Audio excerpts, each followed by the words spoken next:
ఇది నాగార్జున సాగర్ కాలువ అండి. ఈ లాకులు ఆ లాకులు వేస్తే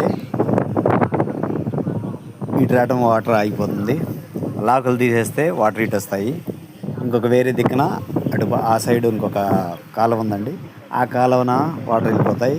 సిస్టమేటిక్గా ఉంటుంది. అటు కావాల్సింటే అటు, ఇటు కావాల్సింటే ఇటు. ఈ లాకుల ద్వారా అటు ఇటు మార్చుకునే అవకాశం ఉంది ఇక్కడ. ఇప్పుడంటే నీళ్లు బాగా వస్తున్నాయి కాబట్టి రెండు పక్కల వాటర్ వెళ్ళిపోతున్నాయి. నీళ్లు సరిగా లేని టైంలో ఇటు 10 రోజులు అటు 10 రోజులు ఈ లాకుల ద్వారా పంపిస్తారండి. ఏ రైతులకి ఇబ్బంది లేకుండా చూస్తారు. చాలా బాగుంది ఇది. లైక్ చేయండి, షేర్ చేయండి, సబ్స్క్రైబ్ చేయండి. Lakshmikanth tech and technology.